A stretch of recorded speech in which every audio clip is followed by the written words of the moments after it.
Merci d'écouter la radio nationale du Mali. Il est 9h à Bamako, la même heure à Korogo et à Abidjan en Côte d'Ivoire.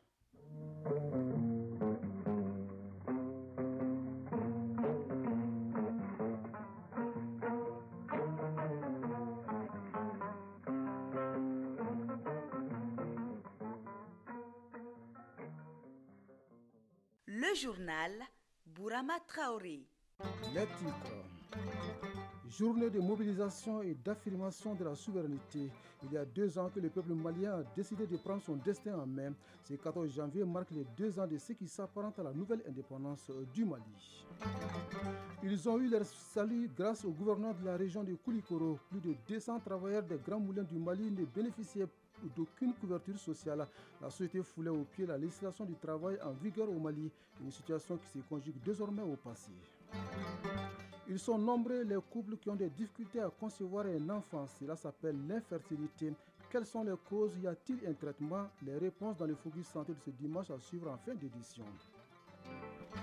CAN 2023, belle entrée en matière de la Côte d'Ivoire qui s'est imposée hier face à la Guinée-Bissau par 2-0 au match d'ouverture. À suivre après cette édition, le journal de la CAN avec Famourou Djourté. C'est tout pour les titres. Mesdames et messieurs, bonjour et bienvenue dans la première édition de Mali Actualité.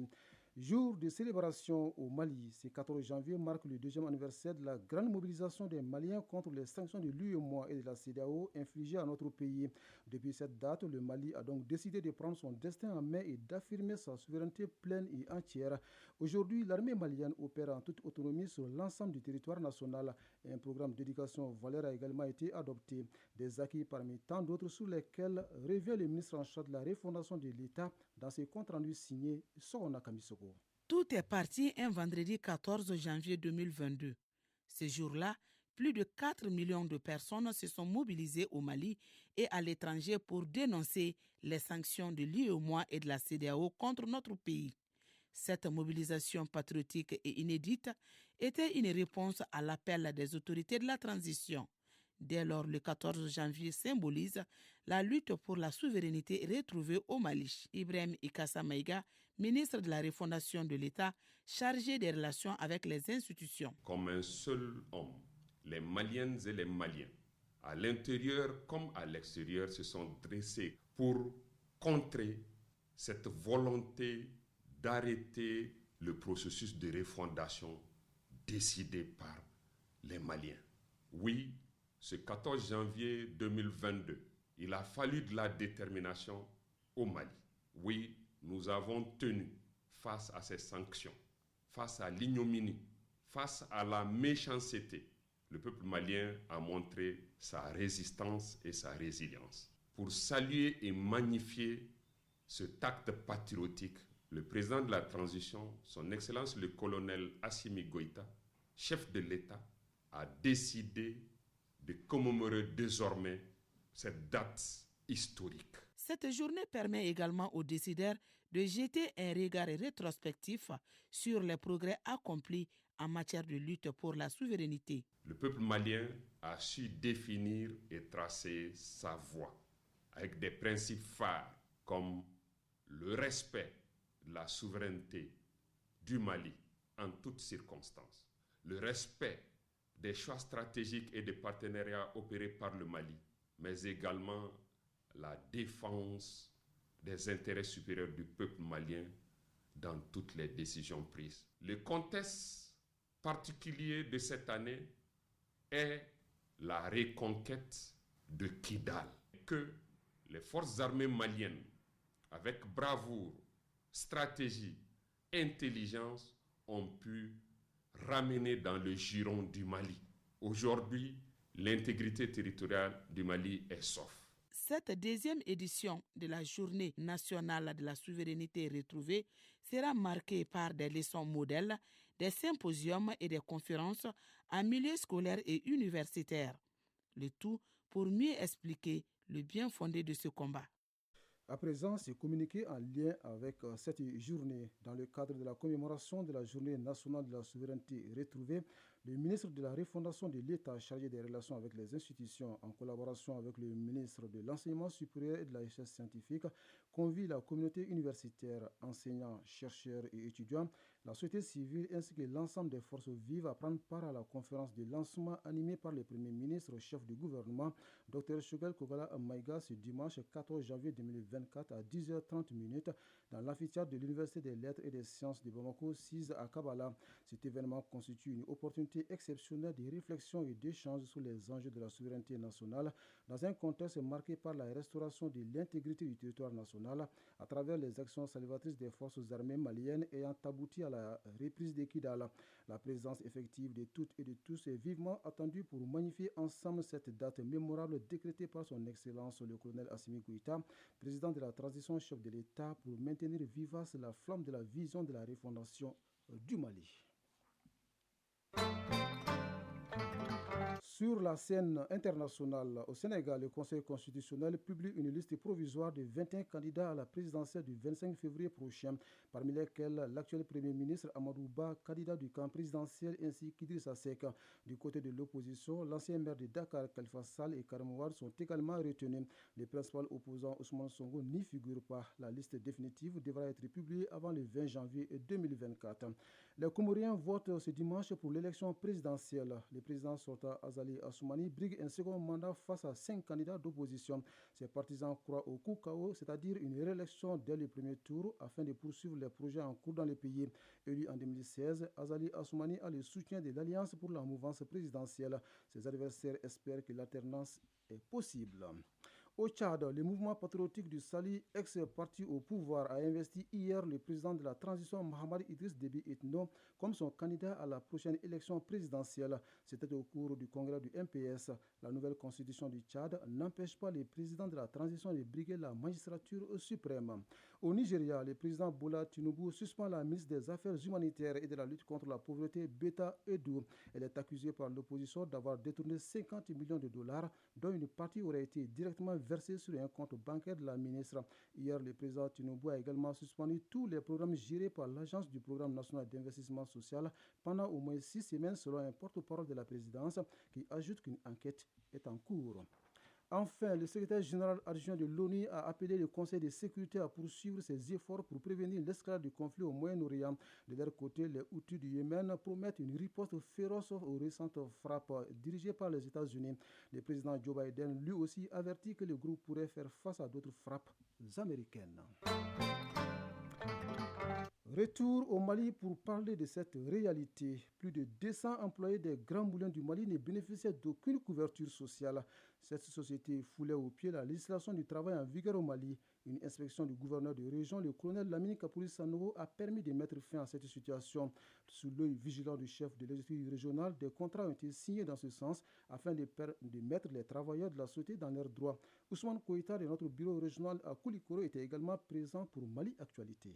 Il y a environ 4 mois, le gouverneur de la région de Koulikoro a reçu une plainte des travailleurs des Grands Moulins du Mali sur leurs conditions de travail. Plus de 200 employés de la dite société ne bénéficiaient pas de couverture sociale. Suite à cela, le chef de l'exécutif régional a commandité une mission d'investigation et de contrôle au sein de la société. Il s'est avéré que la société en question ne respectait pas la législation du travail, d'où cette signature de convention. Moribo Kone, directeur régional du travail de Koulikoro. Très grande satisfaction, surtout quand il s'agit de l'amélioration des conditions de travail de la région du Koulikoro. Veiller à l'application correcte de la législation du travail en matière de travail, d'emploi, de sécurité et de santé au travail. Cheikh Naïdiakité, responsable juridique et contentieux au Grand Moulin du Mali. Nous continuerons à œuvrer comme nous l'avons toujours fait pour le rayonnement de la région de Koulikoro et pour le rayonnement des activités des Grands Moulins et pour le rayonnement du Mali. Cette intervention a été appréciée à sa juste valeur par les bénéficiaires Abdou Boiré, employé des Grands Moulins du Mali. Nous remercions le gouverneur pour son implication personnelle à la réussite de cette signature de contrat. Nous sommes aujourd'hui des employés comblés de joie avec la signature de ce contrat. Oulel Lamine Kapouri Sanogo, gouverneur de la région de Koulikoro. Cette démarche s'inscrit en droite ligne du troisième principe qui guide désormais l'action publique de l'État, qui consiste à défendre les intérêts des Maliens dans toutes nos prises de décision. Inviter toutes les sociétés qui sont dans ces conditions-là avec leurs travailleurs, de voir dans quelle mesure elles peuvent améliorer les conditions des travailleurs. Une mission de contrôle et d'investigation sillonnera toutes les entreprises pour se rassurer du respect du code du travail dans les différentes entreprises. Koulikoro Son Koueta, avance pour le RTM. Cette nouvelle sportive, coup d'envoi hier de la 34e Coupe d'Afrique des Nations. Belle entrée en matière du pays hôte. La Côte d'Ivoire s'est imposée face à la Guinée-Bissau par 2-0. Pour vous permettre de vivre pleinement cette compétition, la Radio Nationale vous propose à partir de ce dimanche un journal de la CAN. Au menu du premier numéro, l'analyse de la rencontre d'ouverture, des matchs du jour et bien d'autres informations sur cette fête du football africain. Famourouche Djourté s'installe donc après moi pour vous présenter ce journal. Focus Santé. Il s'intéresse aujourd'hui à une anomalie dont souffrent beaucoup de couples. Il s'agit de l'infertilité ou des difficultés de conception d'un enfant.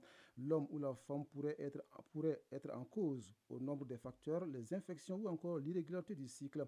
Pour mieux comprendre les causes, les manifestations et les traitements de la maladie, Koumba Sissé est allé à la rencontre d'un gynécologue obstétricien. C'est le sujet du Focus Santé de ce dimanche. Suivez. Les problèmes liés à la conception d'un enfant dans un couple sont nombreux.